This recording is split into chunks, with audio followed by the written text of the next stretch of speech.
இந்த இடத்தில் எதிர்க்கட்சி தகுதியை கூட பெற மாட்டீர்கள். श्रीमती बादल जी। शुक्रिया सर। सबसे पहले तो मैं इस चीज का दुख प्रकट करना चाहती हूँ कि इस सेशन को चलाने के लिए एक नो कॉन्फिडेंस मोशन की आने की जरूरत हुई। पार्लियामेंट्री डेमोक्रेसी का ये हाल हो गया है कि इस सदन में कोई चर्चा ही नहीं होती। अब नो कॉन्फिडेंस जैसी मोशंस को लाके मणिपुर की चर्चा करके आज हाउस काम कर रहा है, और यही कारण है कि 16वीं लोकसभा के इस सरकार के पिछले 9 सालों में 16वीं लोकसभा में सबसे कम सिटिंग्स हुई थी, और ये वाली तो 1957 के बाद मुझे लगता है सबसे कम होगी। तो इसका बड़ी दुख की बात है sir. The agenda today I would say is not a question of votes, it is a question of confidence. ये सिर्फ एक सिंपल मैथमेटिक कैलकुलेशन की बात तो है ही नहीं, क्योंकि मैथमेटिक्स या न्यूमेरिकल कैलकुलेशन तो इनके पास है। So the motion will fall. I think the key word here is confidence. क्या इस देश में सबका साथ और सबका विश्वास इनके साथ है कि नहीं? किसके साथ है, इनके साथ कि इनके साथ? हकीकत यह है कि आज क्या इस देश के किसान, इस देश के गरीब, इस देश के मजदूर, इस देश के माइनॉरिटी हिंदू, सिख, मुसलमान, ईसाई, क्या इन सब का विश्वास इनके पास है कि नहीं? It is do they have the confidence in this government? Sir, क्या आज के नौजवान और आज के महिला का विश्वास है इस सरकार के ऊपर? और जब मणिपुर की बात करें तो इट इज एब्सोल्युटली क्लियर कि मणिपुर की औरतों पे इस डबल इंजन सरकार पे कोई विश्वास नहीं है। लेकिन इससे बड़ी दुख की बात यह है सर, मैं कोट करती हूँ सर, कैमरा छोड़िए, आप मेरी बात रिकॉर्ड कर दिए, बहुत बड़ी बात है। यह डेमोक्रेसी कहाँ रह गई? अब तो कैमरा भी ऊपर से चलता है। सर, अटल बिहारी वाजपेयी जी ने on the 50th anniversary of India's independence इस पार्लियामेंट में कहा था, इट इज अभिशाप to take birth as a girl in this country. Sir, कितनी दुख की बात है कि आज अमृत काल चल रहा है, 75वां साल हो गया, और आज भी हम वही अट्रॉसिटीज को डिस्कस कर रहे हैं जो उस टाइम डिस्कस कर रहे हैं।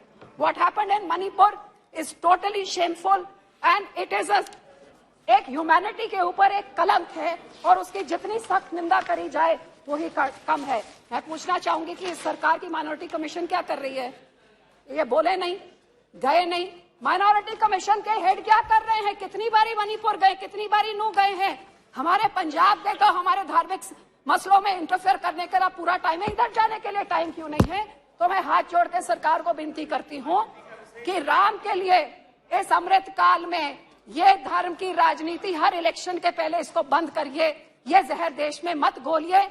आज हम यहाँ चर्चा बातें करें बेरोजगारी की, बातें करें गरीबी की, महंगाई की, इन चीजों से ध्यान भटकाने के लिए हम ये सब काम ना करें। साहब, मैंने दोनों पक्षों को सुना, आज मुझे इतनी हैरानी हो रही थी, काश बीच में आपने मुझे बोलने का समय दिया।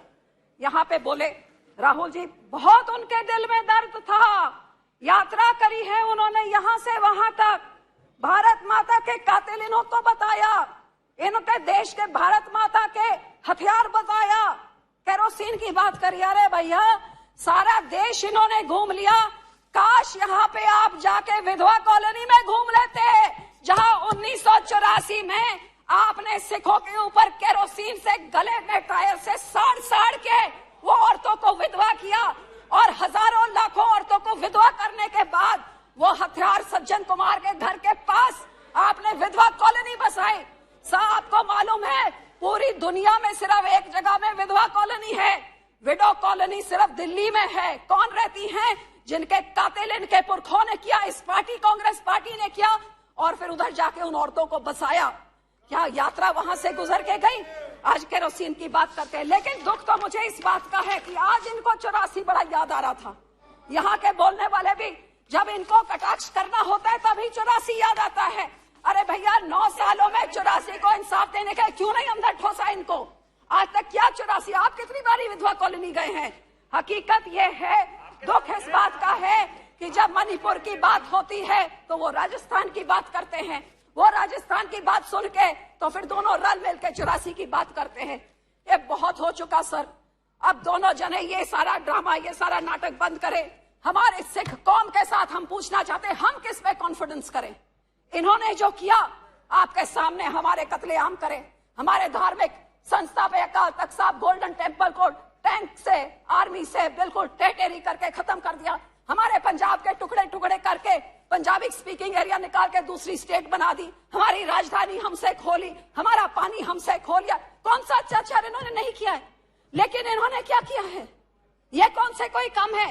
मैं यहाँ पे ये पूछना चाहती हूँ कि जो सिखों ने 1947 में देश का साथ दिया, देश की आजादी के लिए सबसे बड़ी कुर्बानियां हमने दी, हर एक अल्पसंख्यक ने दी, क्योंकि सब माइनॉरिटीज ने देश की आजादी में योगदान दिया। लेकिन मुझे मान है हमारे सिखों ने सबसे बड़ी, जो फांसी की आप लिस्ट में गिन लीजिए, काला पानी में देख लिए, सबसे ज्यादा हमारे पंजाब के जिन्होंने इस देश को आजाद किया। और आजादी के बाद ये देश 1966 में जब खाने को अन्न पूरा नहीं होता था, the country was looking at starvation, हमारे किसान है जो ग्रीन रेवोल्यूशन लाके उन्होंने इस देश का पेट भरने का काम किया।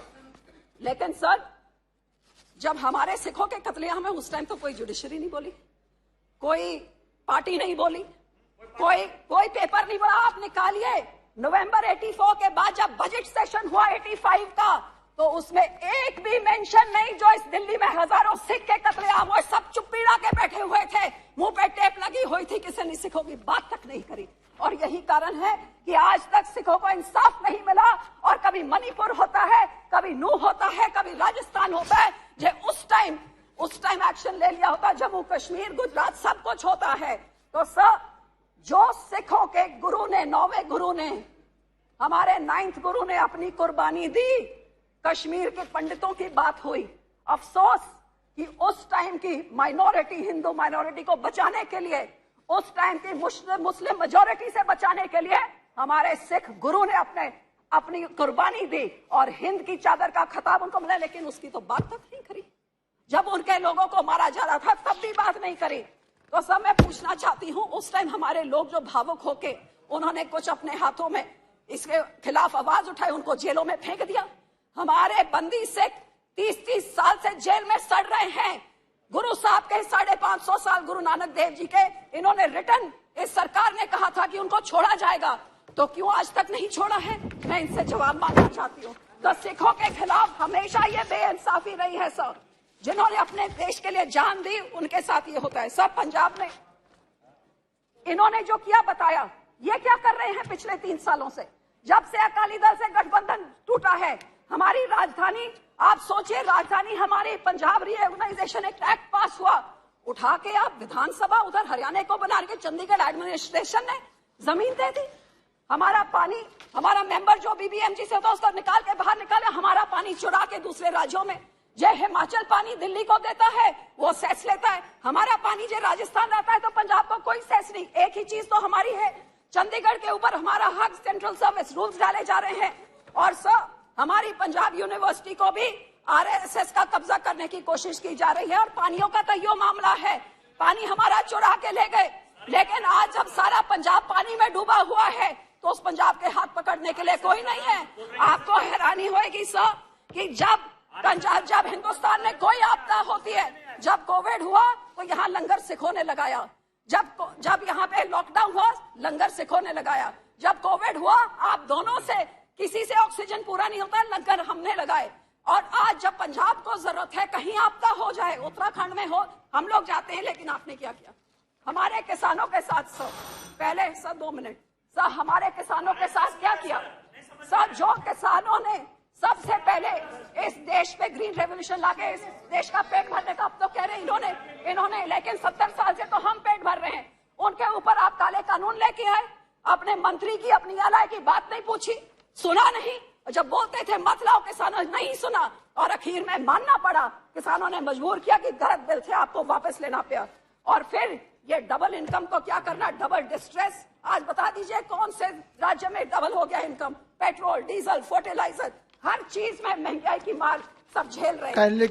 कभी हमारे बच्चों पे, नौजवानों पे ऐसे लगा के उनको असम की जेलों में फेंक देते हैं। कभी हमारा कोई भी चीज हो, वहां पे हमारे किसान जो आंदोलन में थे एनआईए लगा देते हैं। कभी खालसा एक जो मदद करता है जहां उनके ऊपर। बहुत बहुत धन्यवाद मैडम, बहुत बहुत धन्यवाद सर। लास्ट 2 सेकंड सर, आखिर में मैं सिर्फ यही कहना चाहूंगी सर, मानस की जात सब एक को पहचान बो, मानस की एक ही जात होती है, एक पिता एकस के हम बारे की हमारे गुरबानी में सिखाया है। ये सरदार प्रकाश सिंह बादल 5 बारी मुख्यमंत्री रहे, एक दिन फिरकू हिंसा नहीं हुई।